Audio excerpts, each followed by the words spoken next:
Hi, it's Leatherland here from Pegasus Property. Currently stood in a 6-bedroom all ensuite HMO, which is in the city centre.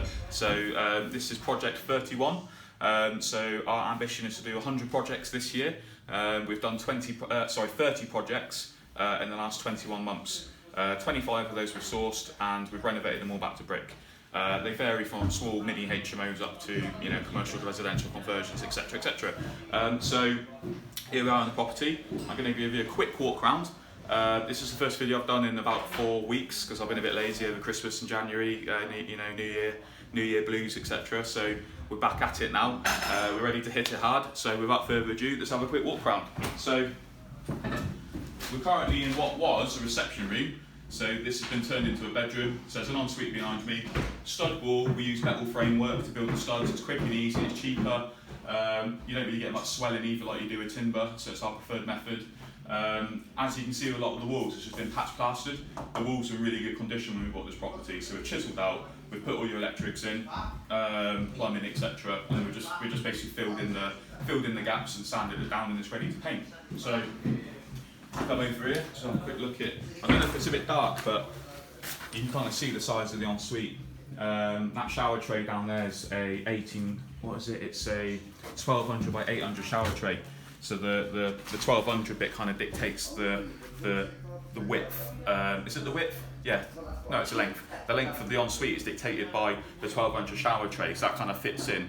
And then we do a toilet or sink in the middle and the next bit to the side. That kind of dictates the size. So this roughly is probably about 2.5 metres by about, well, 1.2 metres, 1200 obviously. So that's the size of the ensuite. When you come round here, another thing which we do, which is our signature piece, is we put little walk-in wardrobes. I'm figuring if you're going to stick an ensuite in and you're going to put your studs in, you may as well stick, stick a little extra bit in on the side. And we put a suitcase storage above, and I can't get in there because it's got no handle on it, but if you come around here and just stick the camera up there, you can kind of see what I'm on about. One of the things we get from our tenants, a lot of feedback is storage. There's never enough storage space, and some of these people have got like everything that they own with them. So storage space is really important. So we try and put in as much as we can. So walk-in wardrobe, suitcase storage above, happy days. We put boxes under the bed so you can pull stuff out. That's all great, they all love that stuff. So let's get going. So what makes this property a bit different to the other ones is that you can walk from, basically as you come through the front door, you've got to walk through this room to get to the back of the house. A lot of our houses are end terrace, and what that means is that from the front door to the kitchen and the back door, you can walk straight through, and there's space for the stairs to go off. So that means you can get 2 reception rooms into bedrooms. So as a result, we can only get 1 down here at the minute. So I'll show you what we've done. It's a bit of a trick that we do. So this is the lads. Say hello. Hi. Bye. So this was one of the reception rooms. So we've actually moved the kitchen from the back of the house into the middle of the house, and then we've made what was the kitchen area a bedroom. And the bathroom would have traditionally been downstairs at the back of the house. So it's become an ensuite for the back downstairs bedroom. So if we come through, we'll show you what we've done. Well, I'd rather put in the new nozzle. So you might notice that this house doesn't have a lounge, so it's got basically a kitchen lounge. So this is the kitchen. It's got a breakfast bar. It's going to have a TV on the wall. It's going to have seating. It's going to have a big sofa built in round that corner there. So this is going to be basically one shared communal space. It meets regulations. As you may know, I've written the book called HMO Compliance, so I'm pretty hot on regulations. So it meets regulations. The HMO officer's been round, he signed it off, he said he's happy with the proposed plan. So happy days. So let's continue. So this area here is basically going to be your utility space, and we'll probably put the fridge freezer in here as well. So if you washer dryer, fridge freezer, that's all going to go in here. And there's storage as well underneath the stairs. So that just goes down there basically. So a bit of extra storage. So this is coming into bedroom number 2 now. So this is the downstairs back bedroom. So this is where the kitchen was. So as you can see, it's now being turned into a bedroom. Because where Dan, who's on the camera, is currently stood, because that's a utility space, this is a fire escape for this bedroom. What that means is, because this is a primary fire escape, we've got to change this window here for a fully opening window, so it's an egress window. This window can be used as a fire escape. That's quite important, so that's added 700 quid onto the bill. When we do our properties, we use floorplanner.com, so we basically measure with a laser measurer all the rooms, we do a quick sketch on paper, and then we basically go on floorplanner.com, build the house on the floor plan, and we stick all the furniture in, and we give that to the builders. They know where we want the plug sockets, they know where we want the radiators. Little things like that make a big difference, because the amount of houses you see where they stick the rads in wherever they think in the plug sockets, you end up having to try and fit the furniture in the rooms and it looks bad. So all our rooms look quite good, I think, because we actually plan it out from the word go. So if you just come through here. So there was a big, well, there is a big chimney stack back here, so the cost to remove that wasn't really worth it. So we built a stud in here. So basically, it's really dark in here, but there's a shower tray down there, and then we've got the chimney breast here, and then this is where the original bathroom was at the back. There's a toilet and sink in there. So this is the ensuite for this room, effectively. So all we've done is we've moved the kitchen from here into the middle reception room. Front downstairs reception room is a bedroom. Back kitchen becomes a bedroom with an ensuite. The plumbing's already there for the ensuite anyway, because that's where the bathroom would have been originally. So that's downstairs. Let's go upstairs. When's that then? When's he looking at? Big Nick coming up.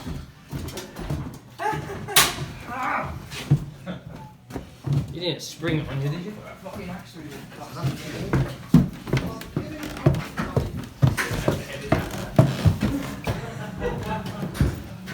Right, go on.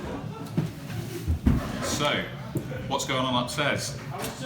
Basically, we've put this door frame in here. So the door frame was down there, right? And this whole bit here is a shared bathroom. So we've moved the bedroom door up to here. So this all becomes part of this bedroom now. So it's a bit more quiet, more privacy, makes the room feel a little bit bigger. So here we go.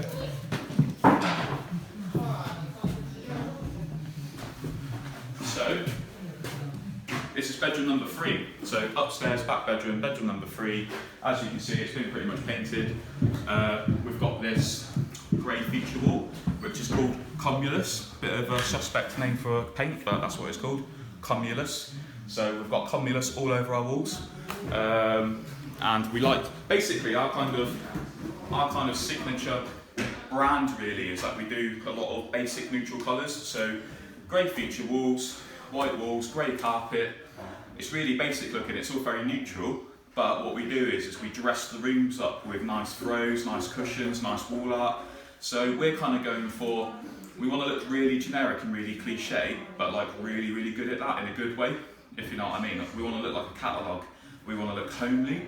We want to look inviting. And that's the kind of feedback we get from people, is that our homes look inviting, they look homely, they look comfortable. So that's what we're going for. So anyway, if we come into here.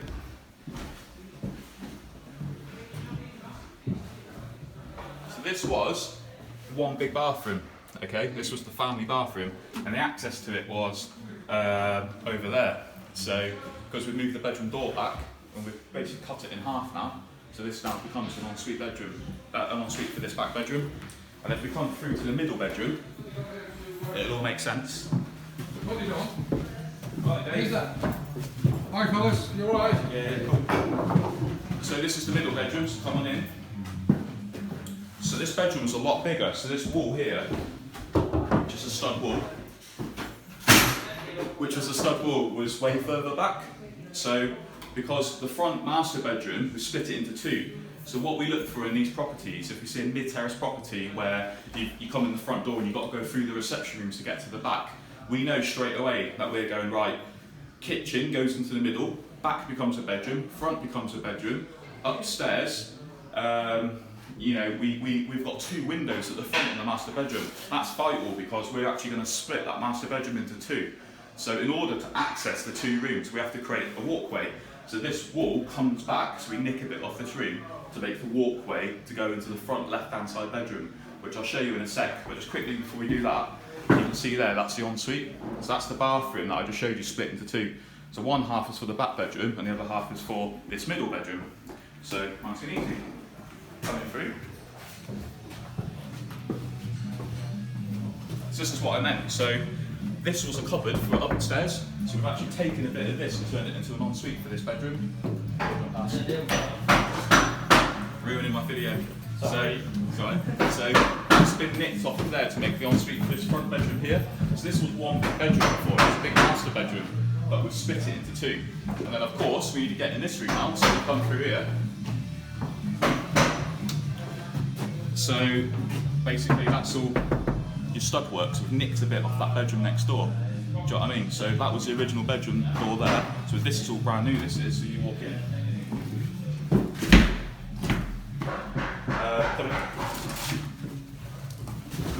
So you can actually see, if you look around there, you can actually see where, it's pointing out to them down. See where the wall's been opened up. Just basically up here, all this up here. All that there and all the way down, that's the original wall. So basically opened it all up to form part of the ensuite basically. So that's where your shower tray would go, inside there.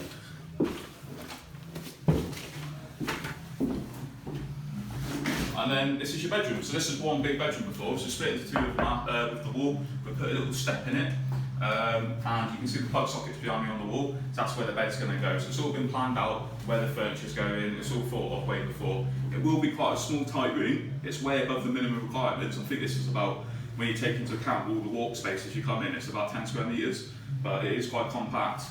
We'd use a 3/4 length bed, so it would be a full double. It would be a shortened 1.5 bed, we call it, or a 3/4 length bed. I think it's like 126 centimetres off the top of my head. Anyway, that goes there in the middle. All the furniture's planned out, TV points, where the rads are going, where the plug sockets are going. It's all been thought about. So yeah, mainly tenants want en-suites in this area. We've got to go with the market. The market wants en-suites, that's what we deliver people. These rooms rent out probably for about £450 a room. The bigger ones will probably get a bit more, like £475, £495. When you take that into account, I think this house was like £110,000. So, you know, £110,000. The renovation on this is about 68k. I mean, if you took all the en-suites out of the equation, you'd probably half that budget. Each en-suite's like £3,000 to £4,000. You have to upgrade the heating system to an unvented cylinder tank system. By the way, I forgot to show you, that's out the back in an outhouse, so we stock it out the way out the back, so that's the boiler room, and the access for it is outside. That's where the heating system is. But yeah, anyway, so you have to upgrade the heating system, you've got to do all the en-suites, you've got to put all the studs in, you've got to do all the waste. So it's a big old job, so it pretty much doubles your budget. But when you consider the difference in rents, non-en-suite rooms will probably get £350 to £375. So you're almost getting £75 to £100 a month extra, which of course is £1,200 a year per room. So when you do the ROI on the cost versus that over 3 or 4 years or whatever, you kind of make your money back, and then you're profiting from then on. Obviously, if you're doing this strategy, you're doing it to hold the asset for as long as possible, because the main commodity in a cash flowing asset is time. So the longer you hold it, the better. When you do these up, HMOs, don't do them up to flip them on. Do them up as if you want to keep them forever, to do a good job, good fixtures and fittings, good heating systems, good electrics, spend a bit extra because it will come back in spades. We've got a really cool heating system going in here, we've got thermostats that are going to go everywhere, it's all individually controlled, and it should save approximately 30%, it should save approximately 30% off the gas bill per year. So the extra cost for that upgraded heating system is well worth it. In fact, it's an investment because you're going to make your money back. And that's what we specialise in at Pegasus Property. We do high-end properties, we do great systems, we manage them ourselves. It's all kept in-house, we source them, we renovate them, and we let them as well for our clients. Our clients are all over the place, they're abroad, Dubai, Hong Kong, London, wherever, it doesn't matter where you are, we do everything for you. So it's totally hands-free, stress-free. Go on our website, www.pegasuspg.com. So that's pegasuspg.com. There'll probably be a link in the video below. If you go on the homepage, you can download our investors brochure, and on there will be loads of information about how you can basically invest with us, how you become a verified investor. You have to become verified in order to receive exclusive deals off us. So that's really cool if you want to be part of that list as well. And of course, we also run an elite developers workshop. So if you want to come up to Stoke and you want to look at all our projects, you want to see how we source them, how we finance them, how we run all these projects, go on the website again, pegasuspg.com. There'll be a link at the top which says, I think it says Developers Day or Workshop, something like that. It's on there, click that, it'll tell you all the information, how you can buy a ticket, etc, etc. So thank you very much for watching. Thanks to Dan, my cameraman, and I'll see you next time. Bye.